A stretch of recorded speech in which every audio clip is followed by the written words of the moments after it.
মানুষ জানে ওটা লোককে বোকা বানাবার জন্য। ইস্তাহার আপনি তিনবারের দেখুন, তিনবার ক্ষমতায় এসছে, সেই ইস্তাহারের সঙ্গে বাস্তবে কাজ কতটা মিলেছে। খালি প্রতিশ্রুতি। দিদিমণি তো প্রতিশ্রুতি দেন, এখনো ইলেকশন আগে প্রতিশ্রুতি দিচ্ছেন। দিয়ে বাড়াবেন, যদি সত্যি থাকতে তাহলে সুপ্রিম কোর্টে কেন গেছিলেন? বাড়িয়ে দিতে পারতেন। ভোটের দিন ঘোষণা হয়ে যাবে তাই বাড়িয়ে দিচ্ছেন। বেকার ভাতার কথা এখন বলছেন, মহিলাদের ভাতা বাড়িয়ে দিচ্ছেন, কবে কে পাবে জানে না। যদি উনি জিতে আসেন তাহলে দেবেন, কেন তোমাকে জিতাবে লোক? ভাতা পাওয়া যাবে না।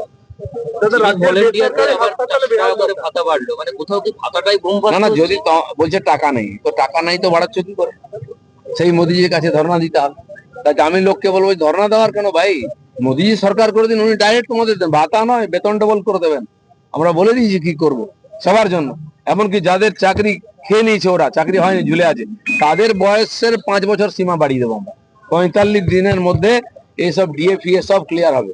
নতুন অ্যাপয়েন্টমেন্টের জন্য আমরা 100 দিন সময় নিয়েছি, সব করব। কোনো খালি পদ থাকবে না, আর কোনো বেকার ছেলে ঘুরে বেড়াবে না। যারা গুজরাট মহারাষ্ট্র গেছে তারাও ফিরে আসবে এখানে, এখানে তাদের কর্মসংস্থান। আপনার বিরুদ্ধে নির্বাচন কমিশনের নালিশ জানিয়েছে চিরদিন টিএমসি আমার বিরুদ্ধে নালিশই জানায়, তো নালিশ জানাও করা, আমরা কাজ করি। নালিশ জানাতে জানাতে ইলেকশন চলে যাবে।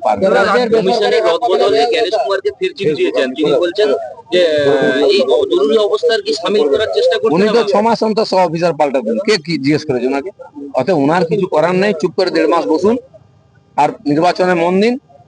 জ্ঞানেশ কুমার যা করবেন সংবিধান অনুযায়ী সেটা করছেন, উনি করুন। রাজ্যের বেসরকারি হাসপাতালে বেহাল দশা, লিফট ছেড়ে আরজিকর হাসপাতালে মৃত্যু মাঝবয়সী এক ব্যক্তির, চরম অব্যবস্থার অভিযোগ রোগীর পরিবারের। প্রত্যেকটি হসপিটাল লোকে আশা নিয়ে যায় ওখানে উন্নয়নের জন্য, কিন্তু ওখানে গিয়ে জ্যান্ত ফিরে আসা মুশকিল, পালিয়ে আসে লোকের দুরবস্থা থেকে। আমি গেছিলাম সেদিন, এখানে আমাদের মারপিট হয়েছিল পুরুলিয়ায় কর্মীদের দেখতে, আমি পোস্ট করেছি।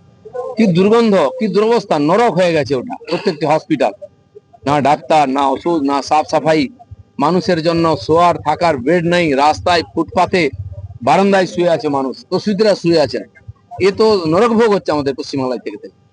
যুদ্ধের রাতে অটো এলপিজিতে আগুন, 1 সপ্তাহের মধ্যে ফের বাড়লো দাম। কলকাতায় অটোর এলপিজি 8 টাকা বেড়ে লিটার প্রতি দাম 70 টাকা বাড়বে বিজেপির কাছে। যখনই যুদ্ধ হয় তখনই দাম বাড়ে। দেখে নিন ইরাক যুদ্ধের সময় 25% পেট্রোলের দাম বেড়েছিল কংগ্রেসের রাজত্বে। নতুন কিছু না, আমার মনে হচ্ছে যুদ্ধ শেষ হয়ে আসবে, সব ঠিক হয়ে যাবে। দ্বিতীয় দফার প্রার্থী তালিকা প্রকাশ হয়েছে, কোথাও কোথাও ক্ষোভ দেখা যাচ্ছে, কোথাও সাধারণ কর্মীরা। ঠিক আছে, ক্ষোভ বিক্ষোভ কোথাও হতে পারে, টিএমসির মধ্যে ক্ষোভ নেই, মারামারি পর্যায়ে চলে যাচ্ছে। আমাদের এক এক জায়গায় 2 জন 3 জন 4 জন চাইছেন প্রার্থী হতে, হয়েছেন তো একজন, বাকিদের মন একটু খারাপ হয়। অনেক কর্মীরা আশা করে নেন যে অমুক লোক হবে তমুক লোক হবে, না হলে একটু মন খারাপ হয়। কিন্তু সবাই আবার পার্টির কাজে লাগে, পার্টির নির্দেশ, পার্টির নির্ণয়, এটাই সর্বোপরি। বাংলার মসনদ কি এখন বিজেপির পাখির চোখে? কারণ ক্রমান্বয়ে এবার কিন্তু আমরা একটার পর একটা রাজ্য জিতে আসছি, এবার বাংলা জিতবো। কারণ বাংলা না যদি বিজেপি ক্ষমতায় আসে, শুধু পশ্চিমবাংলার লোকের জন্য নয়, সারা দেশের লোকের জন্য এটা সমস্যার কারণ। উগ্রপন্থীরা এদিক দিয়ে যাচ্ছে, টেররিস্টরা, অনুপ্রবেশকারী রোহিঙ্গা ঢুকে সারা দেশে উৎপাত করছে। সেই জন্য ভারতবর্ষের শান্তির জন্য, উন্নয়নের জন্য বাংলায় বিজেপি সরকার চাই। আইপিএস দের পর আইএসএস দের ট্রান্সফার হচ্ছে, সেটা কোথাও কি মানে বাড়তি সুবিধা পাবে বলে মনে করছেন? যারা গত নির্বাচনে, গত বিধানসভা নির্বাচন পোস্ট পোলে এখানে হিংসায় মদত দিয়েছে বা সাহায্য করেনি লোককে, গত এসআইআর থেকে যে রোল দেখেছি অফিসারদের, গুন্ডারা, দুষ্কৃতকারীরা, টিএমসি নেতারা দাপিয়ে বেড়েছে, মারপিট করছে, এসআইআর কমপ্লেন করতে দেয়নি, এরা কিচ্ছু করেন, দাঁড়িয়ে দেখে কোর্টের নির্দেশকে অমান্য করেছে। তো তারা কি করে ক্ষমতায় থাকতো? পাল্টানো দরকার আছে, আরো পাল্টা। বিজেপি দ্বিতীয় তালিকা প্রকাশের পরেই ফের একবার কমিশনারকে কড়া ভাষায় চিঠি লিখলেন মুখ্যমন্ত্রী মমতা বন্দ্যোপাধ্যায়। বললেন, কোনো অভিযোগ ছাড়াই একের পর এক অফিসারের বদলি, বেআইনি পদক্ষেপ। আমি মমতা ব্যানার্জিকে বলবো যে ঘুম পেয়েছে, বাড়ি যা। অনেক করেছেন, 15 লোককে কষ্ট দিয়েছেন, এবার বিশ্রাম করুন। নির্বাচন কমিশন দেখছেন, বাকিটা আমরা পরে দেখে নেব। মমতাকে নাম না করে একটা ক্লিয়ার অবজেক্ট দিয়েছে ইসিআই যে হিংসা মুক্ত, ছাপ্পা নয়, বুথ জ্যামিং নয়, স্পোর্টস জ্যামিং, ভয় দেখানো বন্ধ করে। অনেকবার বলেছেন ইলেকশন কমিশন, ব্যাপারটা ওনাদের এখতিয়ারে। উনি তো এখানকার অফিসারদেরকে সে জামা পাল্টার মতো রোজ পাল্টাতেন, কি না করেছেন, বাড়ির চাকর বাকরের মতো ব্যবহার করেছেন, মনোবল ভেঙে দিয়েছেন অ্যাডমিনিস্ট্রেশনে, পুলিশ থেকে আরম্ভ করে প্রশাসনে। তো তার জন্য যারা যোগ্য লোক তাদের সামনে আনা উচিত। খুব বড় রিস্ক নিয়েছেন, চ্যালেঞ্জ নিয়েছেন নির্বাচন কমিশন। 2 দিনে 2টো ফেজে বাংলা নির্বাচন হবে, এটা খুব বড় চ্যালেঞ্জ। আমি অভিনন্দন জানাবো এবং বলবো এটা করে দেখান আপনারা, তাহলে স্যালুট করবো। বিবেচনাধীন যে ভোটার রয়েছে, তো নিষ্পত্তি কবে? কোর্ট দেখছে, কোর্ট হাতে নিয়ে নিয়েছে, কোর্টের উপর ভরসা রাখুন। মানুষ জানে ওটা লোককে বোকা বানাবার জন্য। ইস্তাহার আপনি তিনবারের দেখুন, তিনবার ক্ষমতায় এসছে, সেই ইস্তাহারের সঙ্গে বাস্তবে কাজ কতটা মিলেছে? খালি প্রতিশ্রুতি। দিদিমণি তো প্রতিশ্রুতি দেন, এখনো ইলেকশন আগে প্রতিশ্রুতি দিচ্ছেন। দিয়ে বাড়াবেন, যদি সত্যি থাকতে তাহলে সুপ্রিম কোর্টে কেন গেছিলেন? বাড়িয়ে দিতে পারতেন। ভোটের দিন ঘোষণা হয়ে যাবে তাই বাড়িয়ে দিচ্ছেন। বেকার ভাতার কথা এখন বলছেন, মহিলাদের ভাতা বাড়িয়ে দিচ্ছেন, কবে কে পাবে জানে না। যদি উনি জিতে আসেন তাহলে দেবেন, কেন তোমাকে জিতাবে লোক? ভাতা পাওয়া যাবে। না না, যদি বলছে টাকা নেই, তো টাকা নাই তো বাড়াচ্ছ কি করে? সেই মোদিজির কাছে ধর্ণা দিতে হবে। তাই আমি লোককে বলবো ধর্ণা দেওয়ার কেন ভাই? মোদিজি সরকার করে দিন, উনি ডাইরেক্ট তোমাদের দেন, ভাতা নয় বেতন ডবল করে দেবেন। আমরা বলে দিয়েছি কি করব সবার জন্য। এমনকি যাদের চাকরি খেয়ে নিয়েছে, ওরা চাকরি হয়নি ঝুলে আছে, তাদের বয়সের 5 বছর সীমা বাড়িয়ে দেবো আমরা। 45 দিনের মধ্যে এইসব ডিএ সব ক্লিয়ার হবে।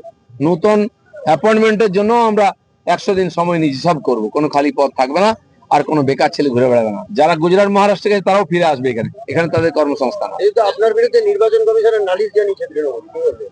চিরদিন টিএমসি আমার বিরুদ্ধে নালিশই জানায়, তো নালিশ জানাও করা, আমরা কাজ করি। নালিশ জানাতে জানাতে ইলেকশন চলে যাবে, পারবে।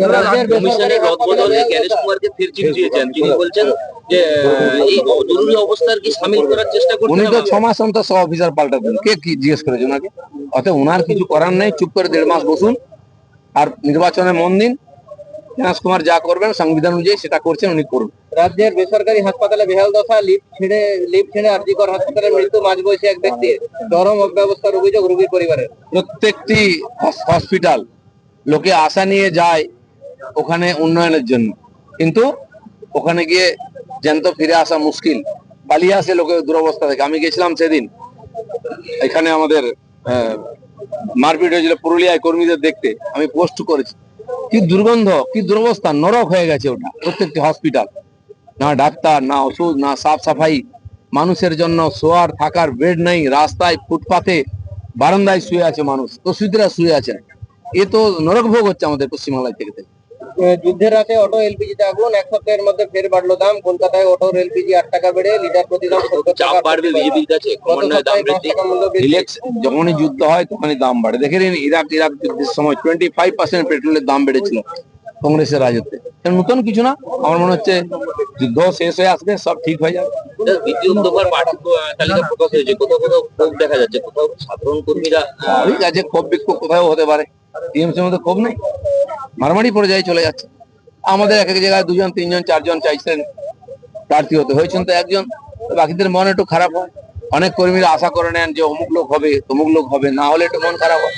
কিন্তু সবাই আবার পার্টির কাজে লাগে, পার্টির নির্দেশ, পার্টির নির্ণয়, এটাই সর্বোপরি। বাংলার মসনদ কি এখন বিজেপির প্রার্থীত্ব, কারণ ক্রমান্বয়ে এবার আমরা একটার পর একটা রাজ্য জিতে আসছি, এবার বাংলা জিতবো। কারণ বাংলা না যদি বিজেপি ক্ষমতায় আসে, শুধু পশ্চিমবাংলার লোকের জন্য নয়, সারা দেশের লোকের জন্য এটা সমস্যার কারণ।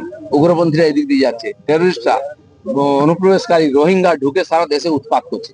সেই জন্য ভারতবর্ষের শান্তির জন্য, উন্নয়নের জন্য বাংলায় বিজেপি সরকার চাই।